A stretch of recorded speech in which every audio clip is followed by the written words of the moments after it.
The wind carried more than just dust that afternoon. It whispered with an urgency that could not be explained. It wasn't an ordinary gust. It moved as if bearing memories of a divine encounter long forgotten, traces of something holy echoing through the breeze. And there, standing motionless amidst the whirlwind, was a man, his face tilted upward, hands gripping an aged cloak still warm with recent contact. The prophet Elisha had just witnessed what most would deem inconceivable. His master Elijah had been taken up into the heavens in a chariot of fire, swallowed by a tempest that did not obey earthly laws. A moment had passed, but eternity had shifted. Have you ever felt entirely alone the moment you were entrusted with something too big for your own strength? What if your divine assignment came cloaked in miracles, but also laced with silent dangers? Elisha was no warrior. He wore no crown, carried no sword.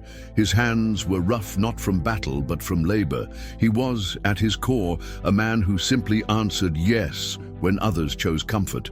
His beginnings were humble, his feet firmly planted in soil, his life wrapped in the rhythm of plowing and feeding oxen. And yet, it was in that ordinary rhythm where something extraordinary found him. Most don't realize that Elisha's miracles were more than divine spectacles. They carried messages concealed in their wonder. Every healing, every sign, each strange act was layered with meaning, warnings to a people blind to the times. These were not tales for entertainment. They were divine codes, waiting to be unlocked by those willing to listen with more than just ears. If something in your spirit stirred while hearing this, don't let it pass without response. Subscribe and stay with us. These aren't just stories from the past, they are living wisdom. Each week, we share biblical insights that empower your walk, challenge your thoughts, and strengthen your spirit. We invite you, share your moments. Those times when only the hand of God could have rewritten your story. Your voice may become the lifeline someone else is praying for. Spread this video to friends and family who believe that faith is not measured by age, but by depth. Thank you for standing here with us. This is only the beginning. Next time, we'll step deeper into the mystery. Because these ancient truths still breathe, but few dare to uncover them. Will you? Let's begin where most stories don't. Under the sun, in a field, far from kings or temples. No trumpets announced him, no stars aligned, no scrolls foretold his name. There was only a simple gesture, a piece of cloth falling onto shoulders stained with sweat and dust. Elisha wasn't praying for a miracle. He didn't plead for direction. He wasn't looking for purpose. He was living in it, though he didn't yet know. His hands guided oxen through furrows, repeating the same steps as every day before. But purpose has a way of arriving without notice. It doesn't always speak. Sometimes it just rests upon you.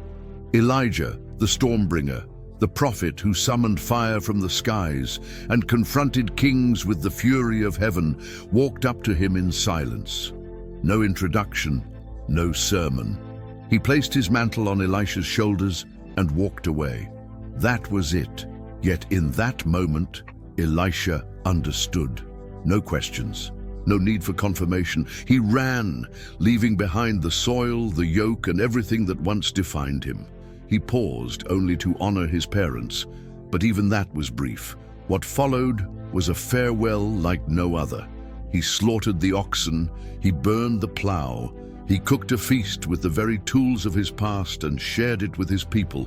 It was his declaration, "I'm not turning back." Who destroys their tools without knowing what comes next?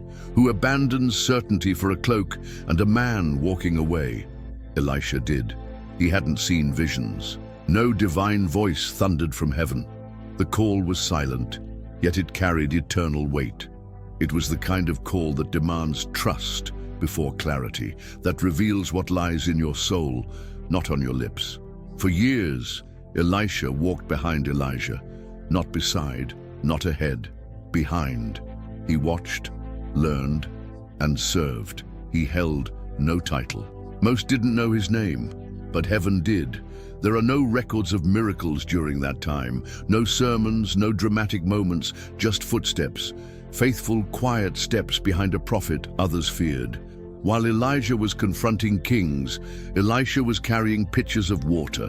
While Elijah spoke with the force of fire, Elisha remained quiet. That silence wasn't weakness, it was formation. Every word he didn't say, every thought he held close was part of a deeper classroom. His lessons didn't come through lectures, but through stillness and observation. He wasn't learning with his ears alone, but with his spirit. Then came a pivotal moment. Elijah turned to him and said, "Stay here." It could have been a command, it could have been a test, but Elisha's response was unwavering. "As surely as the Lord lives, and as you live, I will not leave you." It wasn't stubbornness. It was something stronger, conviction. Deep within, he sensed something approaching. He couldn't explain it, but he could feel the gravity of the coming moment. Their journey took them through sacred ground, Gilgal, Bethel, Jericho, and finally the banks of the Jordan River. These weren't mere cities. Each carried echoes of ancient wonders and divine interventions. But Elisha wasn't collecting memories. He wasn't retracing history. He was seeking clarity of purpose. At every stop, groups of prophets approached him with the same question: "Do you know that today your master will be taken from you?" And each time, Elisha gave the same answer: "Yes, I know. Be still." He didn't want chatter clouding his heart.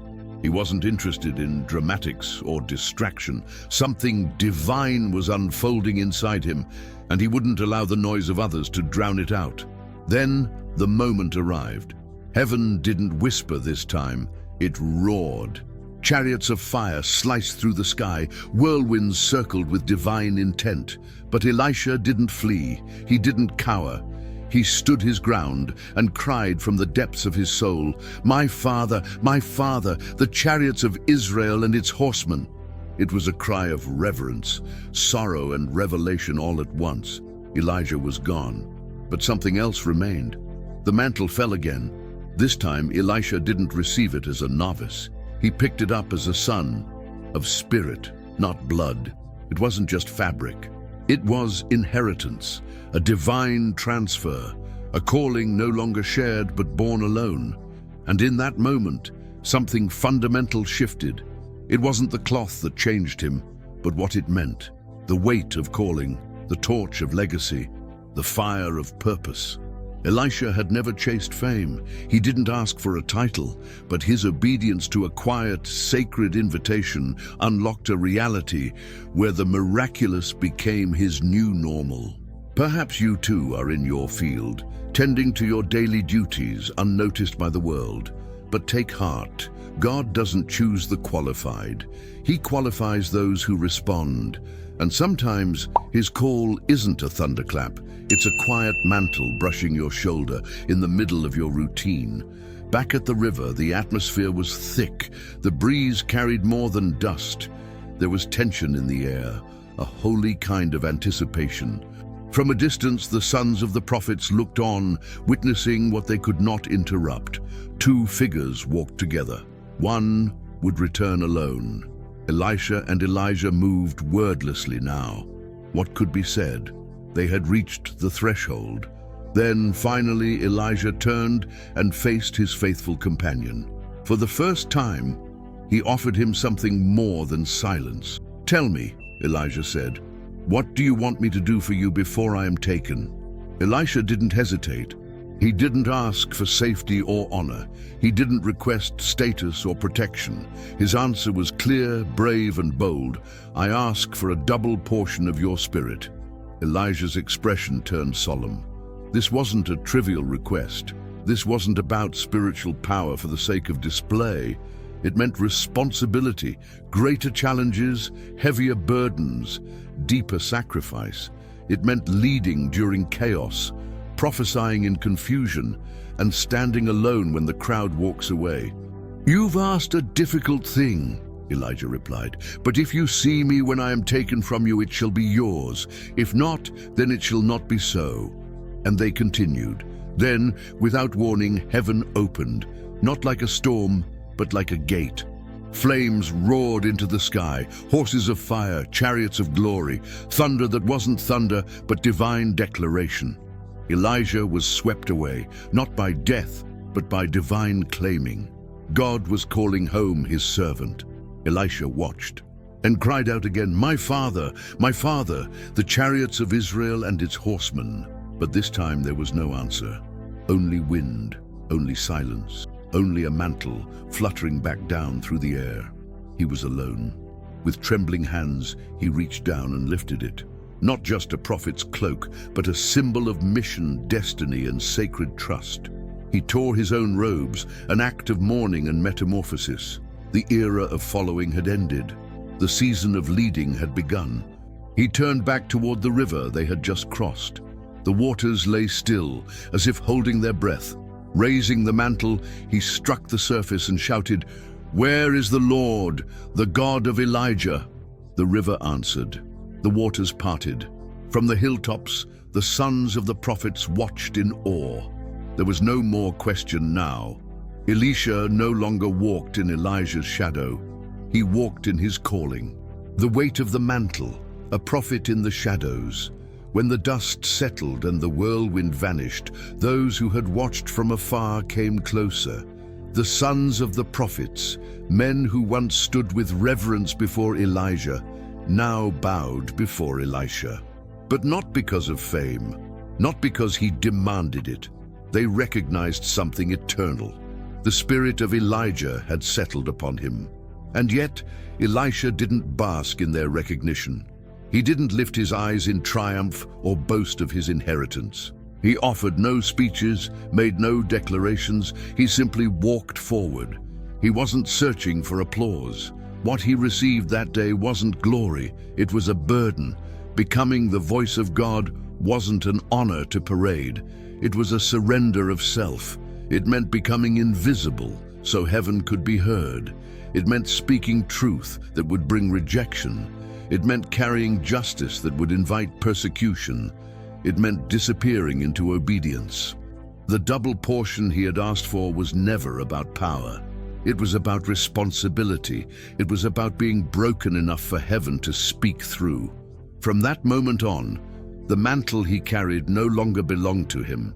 It belonged to the mission that had chosen him. And so, the path continued, not through courts or crowns, but through dust and silence. That sacred moment by the Jordan left behind a truth often forgotten. The most profound encounters with God are not always wrapped in fanfare or witnessed by crowds. Sometimes heaven opens in solitude, and when it does, there's no music, no clapping, just a mantle landing at your feet, waiting for you to decide if you'll pick it up. Elisha's steps eventually led him to Jericho. Once a city of conquest, Jericho now stood as a quiet settlement, its ancient walls long gone, but its spiritual battle far from over. Though the land appeared fertile and the scenery deceivingly serene, the people were fighting a curse that ran beneath the surface. Their water, the very lifeblood of the land, was poisoned. Crops failed. Livestock withered. Mothers mourned unborn children. An invisible enemy had stolen hope. Despite the peaceful fields and orderly homes, there was decay in the roots, sickness in the soil. It was a silent affliction, one that science couldn't fix and effort couldn't reverse. As Elisha entered the town, the elders approached him. Their steps were hesitant, their eyes filled with both reverence and desperation. They had heard whispers, rumors of what happened at the Jordan. Some called him the heir of fire. And while they had never seen him perform a miracle, they knew the mantle he bore was not ordinary. One elder stepped forward and spoke with trembling lips. "Master, this city is beautiful. The location is good, but the water is killing us. The land produces nothing. We don't know what to do." Elisha listened. He didn't rush to respond. He walked to the spring, the source of the city's suffering. He bent down, touched the earth, watched the current. He said nothing. His silence wasn't uncertainty, it was discernment. This wasn't just about contaminated water, it was about spiritual rot. There was something deeper here. Then he made an odd request, "Bring me a new bowl and salt." Confused glances were exchanged. Salt. That wasn't how one purified water, but they obeyed. No one questioned. They brought him what he asked. Elisha took the bowl, walked to the spring source, and raised his voice with authority. "This is what the Lord says. I have healed these waters. Never again will they cause death or barrenness." He poured the salt into the spring. There were no flames, no thunder, no shaking ground. But something changed. The foul smell lifted. The water shimmered with clarity. The plants along the banks appeared greener. The breeze turned soft, almost joyful. The land sighed, as if freed from something unseen, and then the people came. They gathered with jars and hope. Children laughed again. Women wept tears of gratitude. For years their land had groaned under a quiet curse.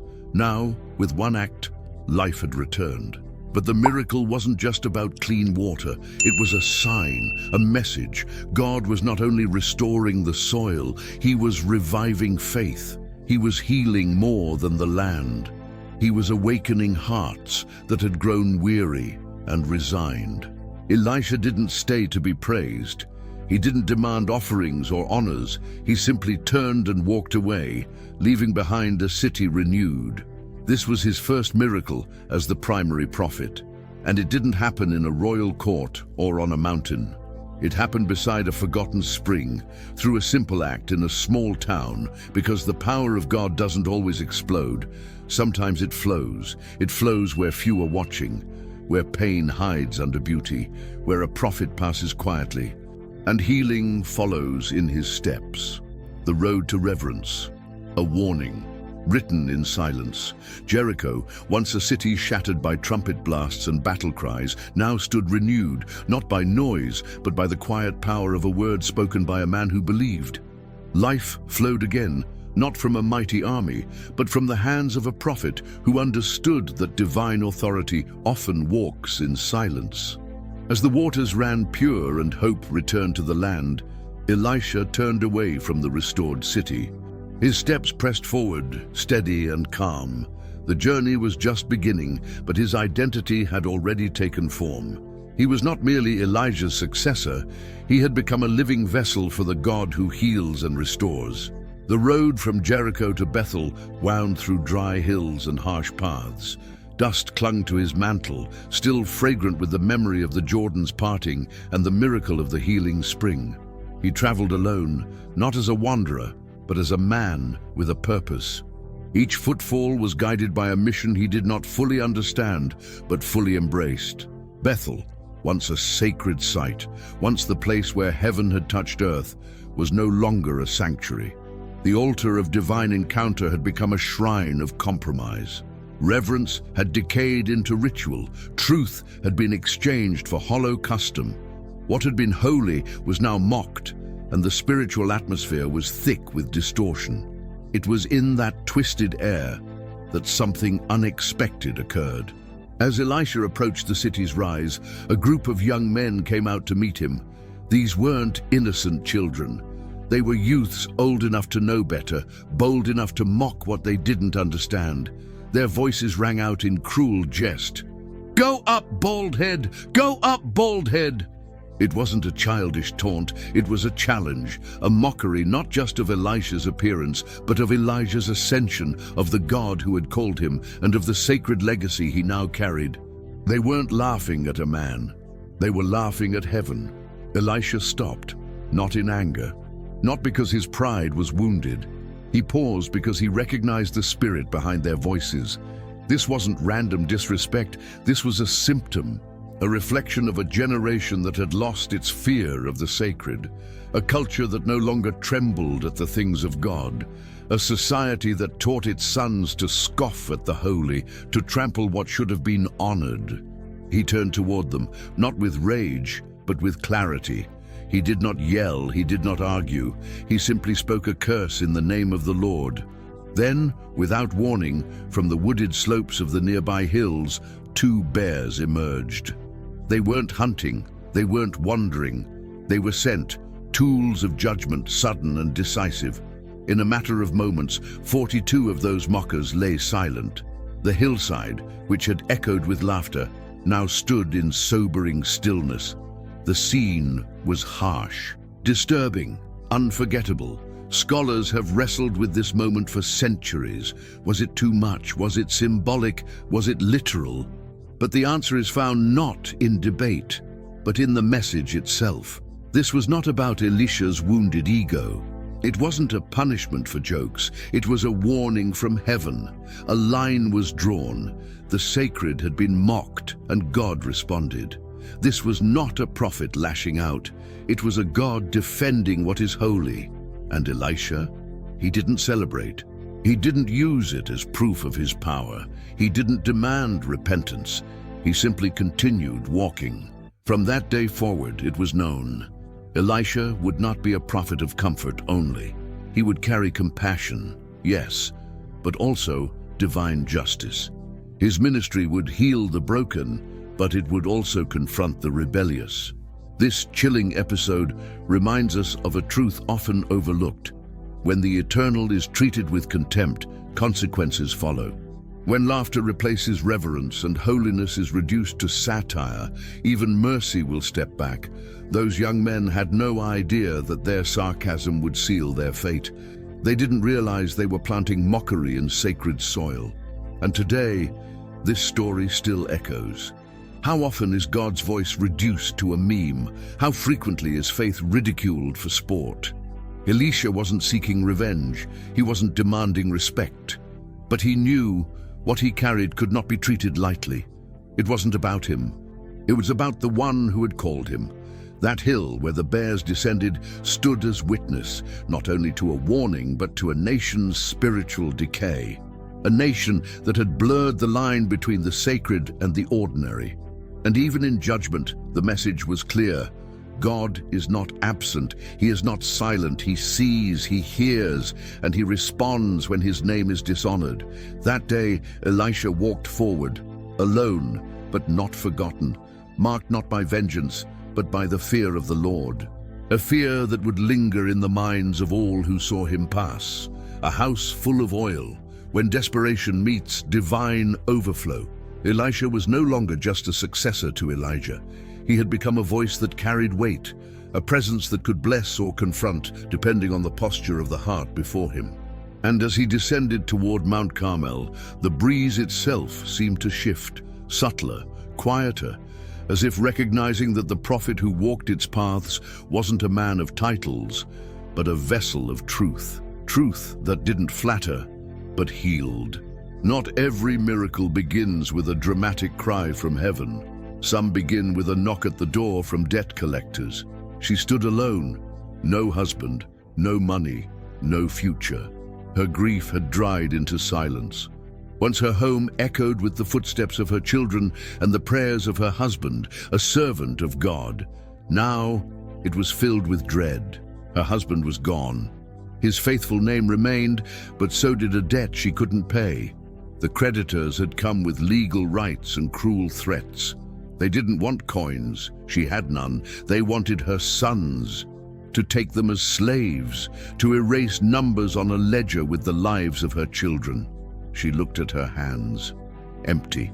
She was one step away from losing everything. There was no one to call, no rich neighbor, no influential friend.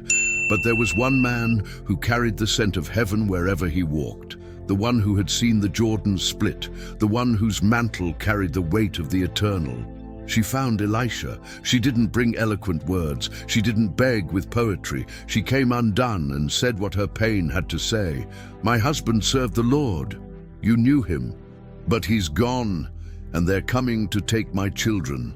Elisha looked at her, not with pity, but with the wisdom of someone who had learned to listen deeper than words. He didn't hand her silver. He didn't summon angels. He asked a question. What do you have in your house? She paused, looked down. No land, no furniture, no jewels, just a small jar of oil, that's all. But for God, That was enough. Elisha's instructions came with precision. Go, ask your neighbors for jars. As many as you can find. Don't settle for a few, then go inside, close the door, and start pouring.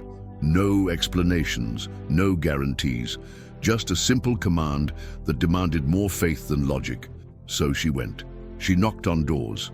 Not for food, not for shelter, but for emptiness. People stared, confused. She didn't explain, she just gathered. When her arms were full of borrowed jars, she returned. She locked the door. She faced her sons. And then she began. She tilted the tiny jar. The oil poured. It filled the first vessel, and then the second and the third. It didn't stop. The flow continued, smooth, thick, golden, as if heaven had decided that this humble kitchen would host a river of its own. Another, she said, and another was passed. And still the oil flowed, not a drop less, not a moment of scarcity. Only when the final jar was filled to the brim, the oil ceased. What followed was a silence unlike before. Not heavy, not hopeless. It was awe. Her table now overflowed with vessels, no longer empty, no longer worthless. Her home, once marked by the ghost of lack, was now defined by provision. She ran again to Elisha, told him everything, every jar, every drop, and with a calm voice, he said, "Sell the oil, pay your debt, and with what's left live, you and your sons." In those simple words, her chains were broken. Her sons would not be slaves. Her house was not a prison anymore. It was the birthplace of a miracle. But this story holds more than economic relief. It teaches a holy principle. The answer wasn't found in what she lacked. It was found in what still remained. God didn't multiply something from outside her home. He multiplied what she already had. And it wasn't the oil that changed everything. It was the obedience, quiet, unquestioning, full of trust. That little jar represented more than survival. It symbolized the anointing, renewal, divine promise. God didn't ask her for what she didn't possess. He activated the power hidden in what she had overlooked. In times of crisis, we focus on what's missing, but heaven often begins with what's still there. And Elisha, man of compassion and authority, didn't just offer a solution. He became the doorway through which she discovered that even when life seems emptied out, a few drops of faith can fill more jars than we dare to count. Elisha wandered from village to village, not as a man in search of comfort, but as a voice carrying the weight of heaven. He owned no house, wore no crown. He traveled with little, only a prophet's mantle, an unshakable faith, and a divine calling that pushed him forward. One day his steps brought him to a quiet region named Shunem, not a city of kings, not a place of renown. Yet within that humble area lived a woman whose discernment was greater than her wealth. She didn't stand out because of her status, though she had it. She was remarkable because she could see what others overlooked. The first time she watched Elisha walk by, she noticed more than just a traveler. There was something sacred in the way he carried himself. His silence wasn't empty. His movements were filled with intention. She knew in her spirit, this is a man of God. Without waiting for him to ask, she invited him to dine. Her hospitality was not born from duty or strategy. It was sincere, generous, and pure. From then on, whenever Elisha passed through Shunem, he knew there was a resting place, a table, a meal, and the warmth of someone who honored the unseen things of God. But she didn't stop at a meal. In time, she and her husband decided to build a small upper room on their rooftop. Simple, modest, a bed, a table, a chair, and a lamp. Nothing ornate, but every item placed there whispered reverence. She wasn't just hosting a guest, she was making space for the presence of God. Elisha was deeply moved. This was no ordinary kindness, it was honor, and honor carries power. He turned to his servant Gehazi and asked, "What can we do for her? Should we speak to the king on her behalf?" But Gehazi had noticed what was hidden behind her composed eyes. "She has no son," he replied, "and her husband is old." Those words floated in the air like unspoken prayers, finally given a voice. In their culture, childlessness wasn't just personal pain, it was public shame. And yet, this woman had never asked, never hinted. She had accepted her silent sorrow with grace. Elisha called for her. She stood respectfully at the doorway, and with the certainty of a man carrying heaven's authority, he spoke, "By this time next year, you will hold a son." Her face shifted, not with joy, but with fear. She had buried that hope long ago. This promise didn't excite her. It reopened an old wound. "No, my lord," she said softly. "Man of God, please, don't mislead your servant." But the seed had been planted, and what God speaks does not return empty. Months passed. The quiet corners of her home filled with whispers, laughter, and preparations. Then, just as foretold, the sound of a newborn's cry echoed through her home. The woman of Shunem had become a mother. The boy grew, strong, vibrant, full of life. He ran through the fields with his father, filled the air with his joy, and lit up every room he entered, until the day everything changed. He was in the fields when he cried out suddenly, "My head! My head!" The father, bewildered, told a servant to carry him home. His mother received him with arms wide and a heart pounding. She cradled him, held him, prayed without words. And by noon, he died in her lap. The gift she never dared to ask for had now become the pain she never imagined. But she didn't collapse. She didn't gather mourners. She carried her lifeless child to the prophet's chamber, the very room she had prepared years ago out of honor and faith. She laid him on Elisha's bed. She shut the door. And she didn't cry. She made a decision. She asked her husband for a donkey and a servant. "I'm going to the man of God," she said. "But why today?" he asked. "It's not a Sabbath. It's not a festival." Her answer was brief, composed, and almost mysterious. "It is well." She didn't explain. She didn't blame. She didn't panic. The journey was long. Her heart was breaking, but her mind was fixed. She wasn't going to prepare for a funeral. She was going to fight for a promise. Gehazi saw her approaching from a distance and ran to meet her. He asked the obvious questions. "Is everything all right? With your husband? With your child?" Again, she answered with the same unwavering words, "It is well." Because faith, when anchored in something eternal, doesn't collapse under the weight of pain. It rises, it moves forward, and sometimes it speaks peace, even when surrounded by death. When she finally reached Elisha, the composure that had carried her across the miles broke. She fell at his feet, not out of weakness, but because the weight of grief, faith, and anguish could no longer be contained. Her tears were not for show, they were sacred. "Did I ask you for a child, my lord?" she cried. "Didn't I say, 'Don't raise my hopes'?" Elisha heard not just her words, but the heartbreak behind them. He understood. This was not a crisis of circumstance. It was a battle of belief. He acted immediately. Handing his staff to Gehazi, he commanded him to run ahead and lay it upon the boy's face. But the mother did not move. She clung to Elisha with unwavering resolve. "As surely as the Lord lives and as you live, I will not leave you." That single sentence held more power than 1,000 pleas. Elisha, stirred by her faith, went with her. When they arrived at her home, the room above the house was still. The boy lay just as she had left him, lifeless on the prophet's bed. Elisha entered and shut the door behind him. He stood alone before death, alone, but not abandoned. He prayed. There were no fireworks, no dramatic signs, just quiet, earnest prayer. Then he lay upon the child, mouth to mouth, eyes to eyes, hands to hands. It was not a ritual, it was an act of spiritual transfer, a cry without words, as if saying, "Let my breath be his, let my warmth become his."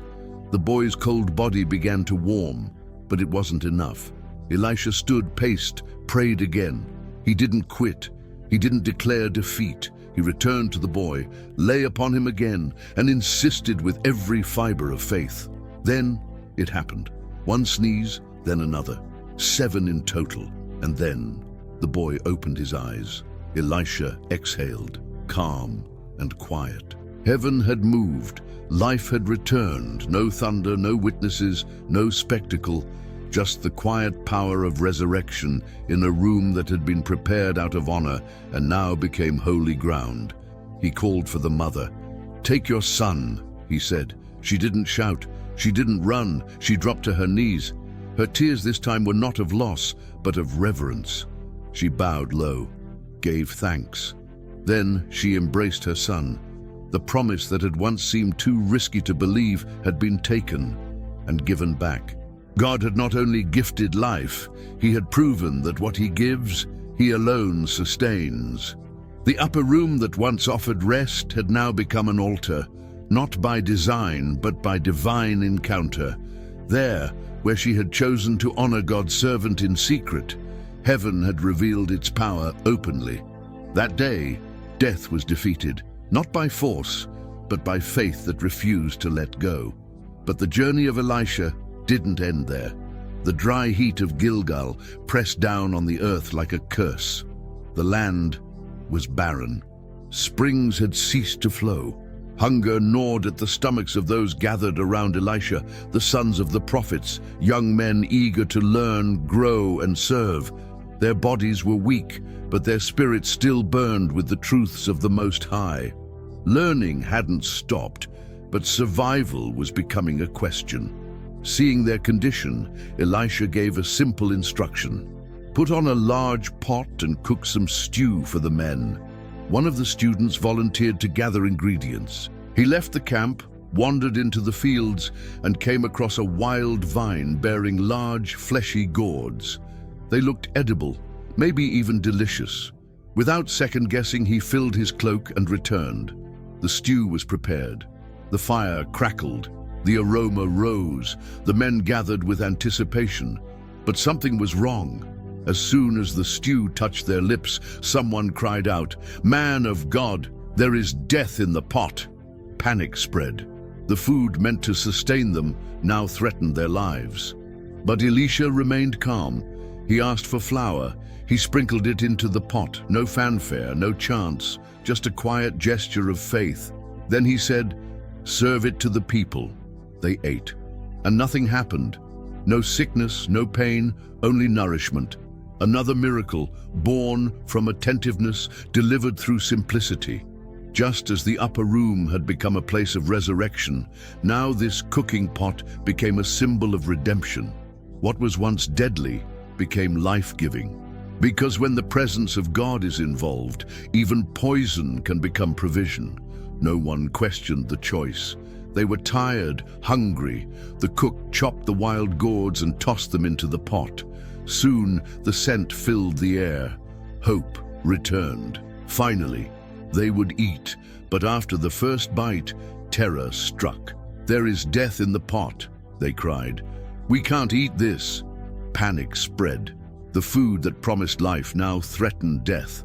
What looked nourishing had turned toxic. But Elisha didn't panic, he didn't blame. He asked for flour. With calm faith, he tossed it into the pot. "Serve it again," he said. They hesitated, but obeyed. And this time, no pain, no fear, only healing. The poison was gone. This was no miracle of abundance. It was a miracle of restoration. Sometimes what appears good hides unseen danger. The young man meant no harm, but his ignorance brought risk. Still, Elisha didn't shame him. He led with wisdom. And it was flour, simple, common, pure, that healed the stew. God used the ordinary to release his extraordinary power.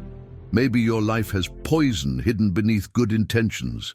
Words, choices, influences that corrode silently. Who do you trust to speak truth, to cast healing into your pot before it's too late? Even in our mistakes, redemption is possible if we let God act.